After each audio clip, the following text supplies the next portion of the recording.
มานั่งสมาธิอยู่ทางนอกนี่โอ้ยคือเป็นตาย่านแท้โอ้ตกลงนี่มันเซ็ตเลยนี่จังไหนคือมากล้าได้จังไหนวะโอ้มันเป็นอย่างสิเดนี่จังไหนคนกล้าได้จังไหนอ๋อเรากล้าไปนั่งบางจังซะเนาะมันเป็นเหี่ยวรู้จังสิโอ้กล้าได้จังไหนBlouse Hawaii travel สบายดี FC สบายดีหมดทุกคนที่กดติดตามคลิปเฮาในตอนนี้มื้อนี้เป็นมื้อวันคารเฮาจะพาทุกคนขึ้นไป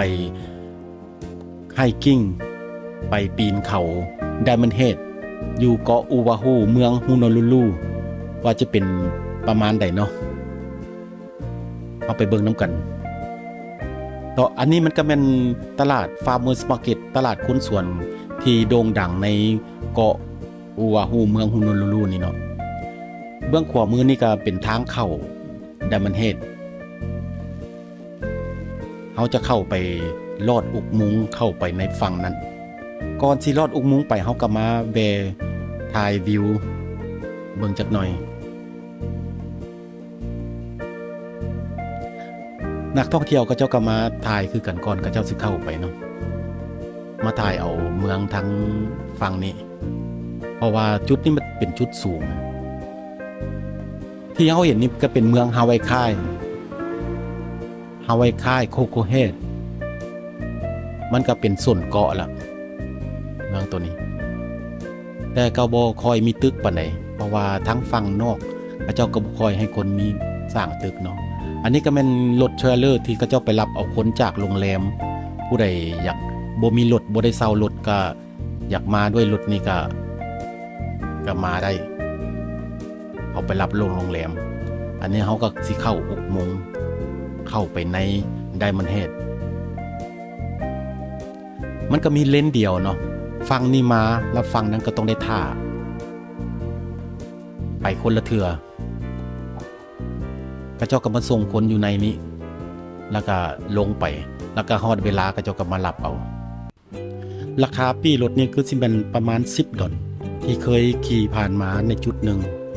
จุดนี้ก็แมนบอลก็เจ้าขายปี้ก็เจ้าไล่เป็นรถเป็นคันก็เบิ่งเอาตามนี้เนาะ1คนหา7คน$25 8คนหา25คน$50 26คน$90ต่อปักกิ่งหนึ่งแต่ว่าพระเจ้าเอาแต่นักท่องเที่ยวคนที่ว่าเป็น resident เป็นคนอาศัยอยู่นี่แต่ว่าต้องได้โซบัตรdriver license เป็น ID พระเจ้าก็สิให้ฟรีวันนี้เฮาก็มาฮอดพี่แล้วเนาะเฮาสิขึ้นอันนึงภูก็คือขึ้นภูหน่วยนี้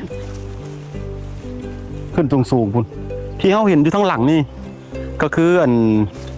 เฮาสิย่างขึ้นไปนับแต่ทั้งลุมนี้จนฮอดทั้งเทิงพุ่นแต่ว่าเฮาสิขึ้นได้ฮอด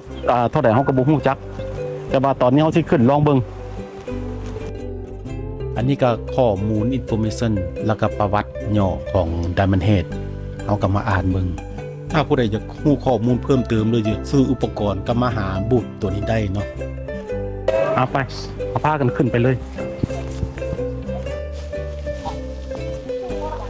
เอาที่ยางตามคนก็จะไปปุ๊บในห้องน้ำเริ่มต้นทางเข้าเขาก็จะมีประวัติให้อ่านแล้วก็รักษาความปลอดภัยแบบใดเฮาก็อ่านเบิ่งเอาอินโฟมิชันมันอยู่นี่เนาะข้อมูลมันเฮาก็บ่ฮู้ว่าเฮาสิขึ้นได้ซำใดเนาะเพราะว่าเฮามาหลายเทื่อแล้วแต่บ่ได้ขึ้นจักเทื่อแต่ว่าเบิ่งจอมภูพุ่นก็เจ้าสิขึ้นอยู่เทิงตัวนั้นพุ่นจอมตัวนั้นพุ่นคันขึ้นจอมตัวนั้นแล้วฟังนั้นมันสิเป็นไวกิกิส่วนข้อมูลที่ว่าสูงซ้ำใดใช้เวลาดนซ้ำใดแล้วก็ประวัติแบบใดเฮาสิเอาข้อมูลไว้ใน description ไว้ในใต้กล้องอันคลิปของเฮานี่เนาะ แล้วก็ท่านผู้ชมก็ไปอ่านเอาได้เฮาสิขอแนะนำว่าผู้ใดบ่เคยย่างไก่แล้วบ่เคยไฮกิ้งจักเทื่อเฮาสิแนะนำว่าต้องได้ถือน้ำขึ้นไปพร้อมเพราะว่าทั้งเทิงมันก็จะบ่มีการขายน้ำขายของกินหยังเลยได้เฮาสิขึ้นไปพูนจอมพุ่นฮอดซำใดก็ฮอดเนาะสิลองเบิ่งเขาก็ไปเรื่อยๆ ตอนนี้ก็จุดเริ่มต้นซื้อๆได้นี่ยางประมาณมองหน่อยหนึ่งละ เบิดหน่วยพูนี่สิมันกระถินบ่เลยมีต้นหน่วยต้นกระถินต้นใหญ่ๆมันกระถินเขาเตือนบ่ให้ก้อนหินตกลงมาใส่หัวให้ระวังก้อนหิน ผู้ขึ้นก็ขึ้นผู้ลงก็ลงเนาะ ตอนนี้ก็มากายครึ่งแล้วกายครึ่งก็เห็นวิวทั้งหลังเลยวิวทั้งหลังเป็นที่เดี๋ยวเขาไปงานขึ้นไปฮอตทงสบายดีฮอตถึงดีเดอร์ถึงอีกแล้วอีกน้อยหนึงกับบ่น้อยก็หลายเติบก็ประมาณหม่องครึ่งไหมท่านเห็นบนทั้งหลังพุ่นแต่เจ้ายางที่เป็นปีคนน้อยๆอยู่หลุดคือเพิ่งพุ่น เฮาก็บ่ค่อยได้ย่างเคยย่างไก่จักเทื่อเอ็กซ์ไซส์ออกกำลังกายก็บ่ได้ค่อยออกในตอนนี้เนาะมันก็ยังอยากปวดขาหน่อยหนึง อันนี้ก็จุดหนึ่งอีกพดเทิงพี่อีกหน่อยหนึ่งพดเอาโอ้แม่มึงลงไปจะเป็นประมาณนี้เนาะโอ้ใกล้แล้วใกล้แล้ว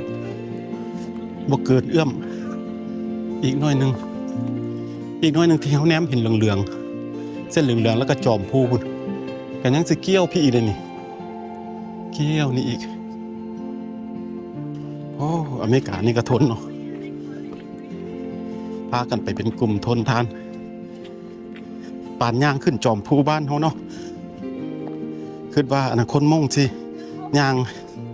ทนทานแต่ว่าอเมริกานี่ก็ทนทานด้วยกันเลยขึ้นมาอีกจุดหนึ่งแล้วก่อนสิฮอดก็มีบอนชมวิวไปเรื่อยๆจุดถ่ายเอาวิวไปเรื่อยๆก็มีอีกจุดหนึ่งเบื้องซ้ายมือเขานี่ถือว่าใกล้สิฮอดแล้วกันจังสินะจังสิใกล้สิฮอดแล้วก็จะเป็นวิวจังสิ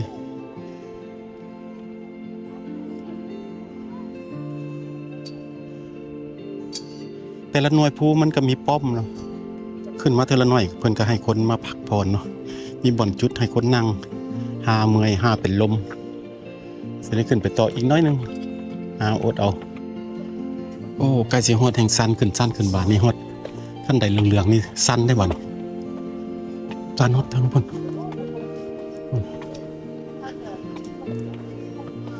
สั้นเข้าได้เข้าอุโมงค์บ่นี่อุโมงค์น้อยลอดเข้าไปแปลว่าก็สิมันสูงสุดแล้วนี่ตัวนี้นี่เข้าไปในนี่สีมืดๆมองดูเข้ามาไหนล่ะโอ้มาแล้วบัดนี้ออกข้างนอกละผู้ใดอยากอ่านมีจักจุด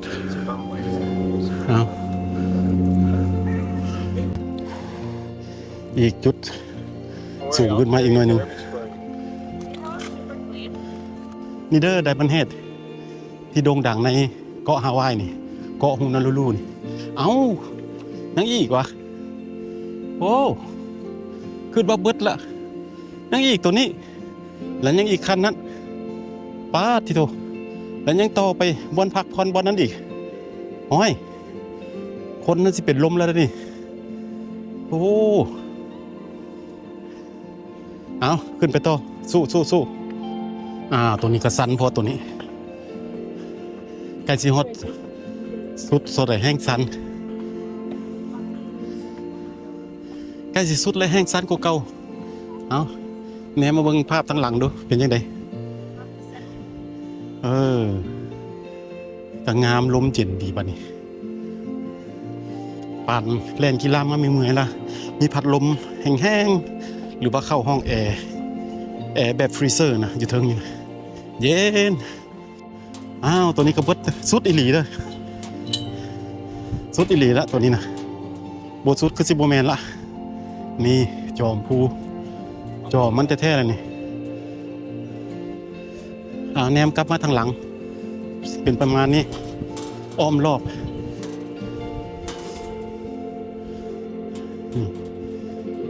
คันเฮาแนมมาจากเครื่องบินหรือว่าเฮาเฮ็ดเอาโจรขึ้นไปมันสิเป็นวงกลมเป็นวงกลมเลยตัวนี้วงกลมขึ้นในรูปนี่แหละให้เบิ่งในรูปโอ้มี2ทางขึ้นตัวจอมสิบ่ทันขึ้นเถอะสิมาบ่ทั้งข้างนี่มันมีหยังบนข้างๆนี่What's in here? What inside? I think it's restroom. โอ้มันเห็นใบขี้แบบนี้อยู่ตรงลุมนี่ยังอีกบักหนึ่ง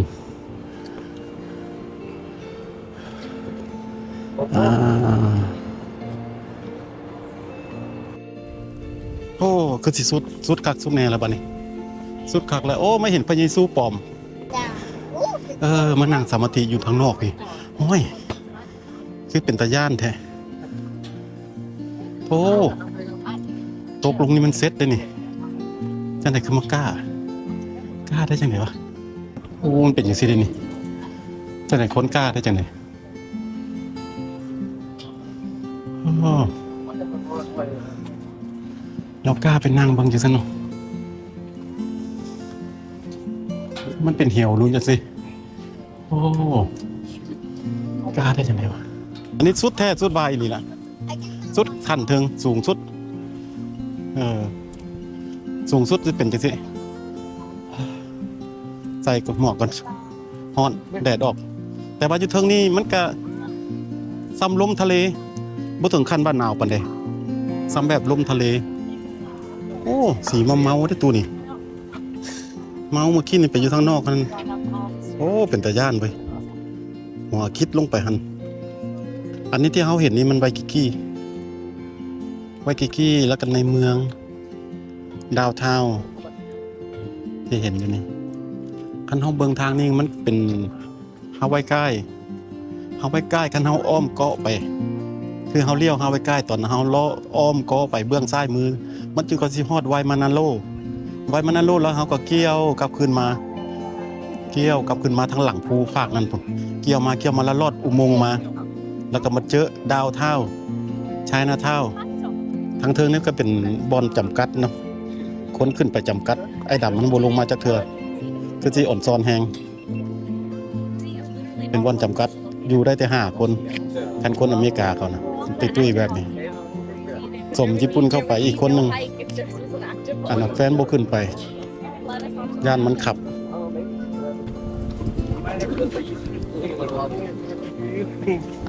ในที่สุดก็ขึ้นมาฮอดเทิงพี่เนาะงั้นอีกขั้นหนึ่งอยู่ทั้งสั้นเทิงบุญเขาจะได้ขึ้นไปอีกสั้นเทิงบุญโอ้ไปซื้อยางขึ้นไปเทิงสั้น2ก่อนโอเค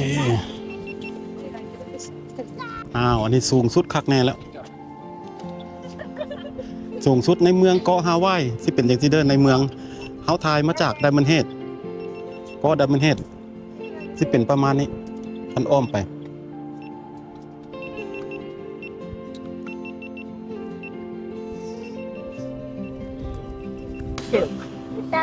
But this thing was built in 2002. That one from 19. ก็จะเป็นประมาณนี้เนาะถึงไดมอนด์เฮด Last time I explored. No one noticed that it was gone. Obviously, no one noticed that it was gone. ไดมอนด์เฮดสูงสุดกับเบิดเท่านี้เนาะสูงสุดทางเทิงมันบัดนี้เขาก็สิได้กลับลงไปลุ่มได้บัดนี้โอ้ได้ลงไปแล้วบัดนี้โอ้ลงไปก็ยากตึกโอ้ไปเด้อบ๊ายบายลงแล้วเด้อลงไปแล้วบัดนี้ ลงไปโอ้ขึ้นบ่สิไงขากระเจ็บบัดนี้โอ้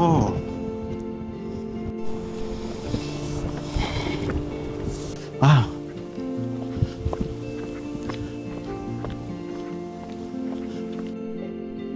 าวอันนี้ทางออกทางลงเลยบัดนี้โอ้ในที่สุดเขาก็ลงมาฮอดแล้วเนาะโอ้ส่วงสักทีขอแนะนำสายไฮกิ้งเด้อท่านผู้ใดได้มายามฮาวายมาเยี่ยมมายามฮาวายสายไฮกิ้งต้องมาให้ได้เด้อตัวนี้แนะนำถ้าผู้ใดเป็นสายไฮกิ้งนักปีนภูขึ้นไปฮอดจอมพุ่นคันผู้สำใดสำนึงนี่เป็นลูกเป็นเต้านี่คันบ่เก่งเนี่ยอย่าบืนขึ้นไปเด้อแปลว่านักอีหลีได้ตัวนี้นะเอาในคลิปนี้ก็เบิดเท่านี้เด้ออันการไฮกิ้งปีนภูDiamond Head Hiking ถ้าผู้ใดอยากมาเที่ยวมายามก็ให้พิมพ์คำว่า Diamond Head Tour สิปะลิงก์ไปทั้งใต้คลิปให้ Diamond Head Tour โอเคถ้าผู้ใดมักคลิปของเขาในมื้อนี้ก็